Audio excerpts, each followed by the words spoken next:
ගරු රාමනාදන් අර්ජුන මන්ත්‍රීතුමා ඔබතුමාට විනාඩි 11ක කාලයක් ලැබෙනවා. Thank you, presiding member. நான் ஒரு சில விடயங்களை தமிழிலே சொல்லி போட்டு அதற்கு பிறகு சிங்களத்திலே எனது உரையை ஆரம்பிக்கலாம் நினைக்கிறேன்.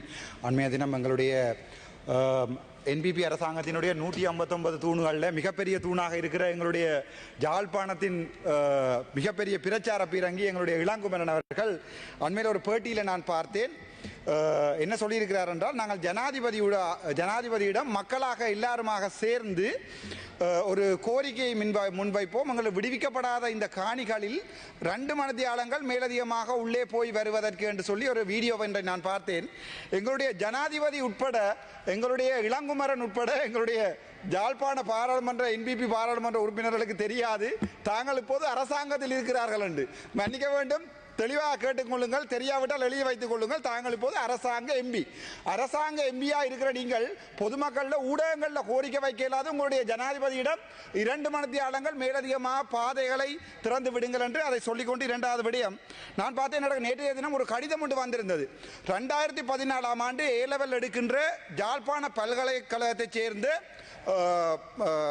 பாஸ் அவுட், அதாவது பட்டதாரிகள் நேற்று ஒரு முறைப்பாடு கடிதம் எழுதி அனுப்பியிருக்கிறார்கள். என்னென்றால், எங்களுடைய கௌரவ MP ரஜீவன் அவர்கள் தன்னுடைய அரசியல் பயணங்களுக்கு முதற்பட்ட காலங்களில் வாக்கு சேகரிக்கின்ற நேரங்களிலே இந்த பட்டதாரிகளை சந்தித்து சொல்லியிருக்கிறார், தான் MP ஆகி வந்து முதலாவது 3 மாதங்களுக்குள்ளே எங்களுடைய பிரதமருடன் கதைத்து வடக்கில் இருக்கிற 3000 வேலையில்லா பட்டதாரிகளுக்கு வேலைகளை எடுத்துக் கொடுக்கிறேன் என்று. ஆனால் அதன் பிறகு இப்போது போய் கேட்டபோது சொல்லியிருக்கிறார், நீங்கள் தேர்வு பரீட்சை ஒன்றை எழுதித்தான் வரலாமே ஒழிய நீங்கள் நேரடியாக ஏற்றுக்கொள்ளப்பட முடியாது என்று சொல்லியிருக்கிறார்.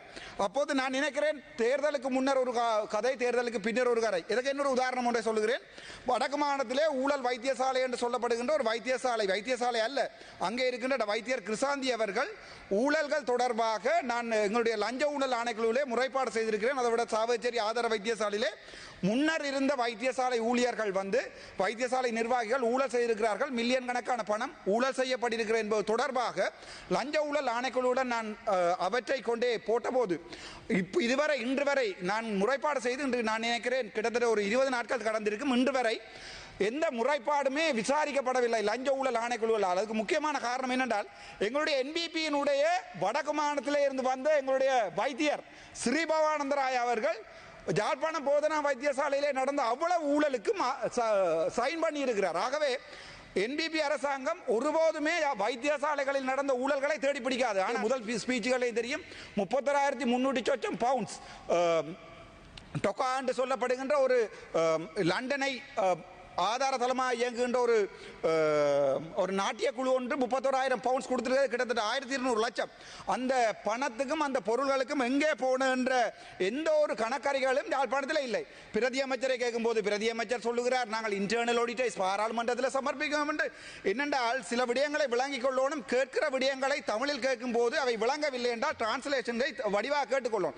நான் ஒன்றும் இன்டர்னல் ஆடிட்டை கேட்கவில்லை. நான் கேட்டது வைத்தியசாலையிலே நோயாளர் நலன் சங்கத்திலே இருக்கின்ற வருகின்ற பண விவரங்கள்.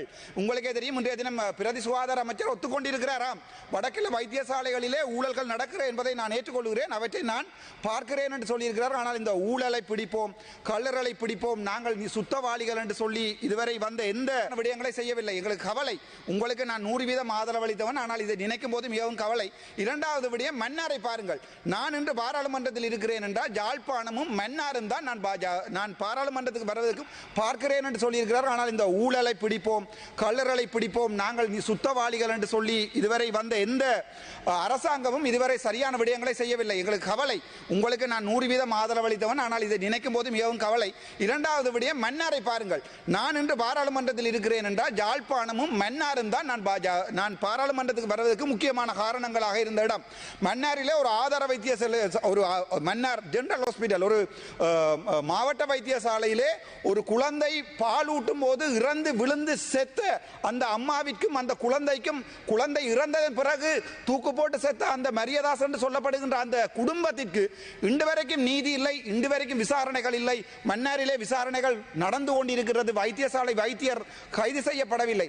நேற்றைய தினம் பார்த்தேன், டிக்கோயா வைத்தியசாலையிலே ஒரு குழந்தை பிள்ளை ஒன்று போய் அங்கே அவர்கள் பால் புரை கேறி அட்மிட் பண்ணுகின்ற போது வைத்தியர் இல்லை. வைத்தியர் எங்கே ஓட்டு போது வைத்தியர் வீடு போய்விட்டார். அதன் பிறகு அந்த பிள்ளையை எடுத்துக்கொண்டு போயிருக்கிறார்கள் ஒரு பிரைவேட் வைத்தியசாலைக்கு, தனியார் வைத்தியசாலைக்கு.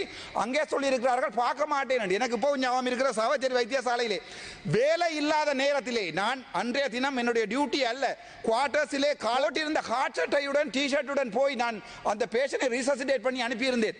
ஆனால் இன்று அந்த அவ்வாறான வைத்தியர்கள் அந்த நேரங்களிலே செய்யும் போது யாருமே அதற்குரிய நடவடிக்கை எடுக்கவில்லை.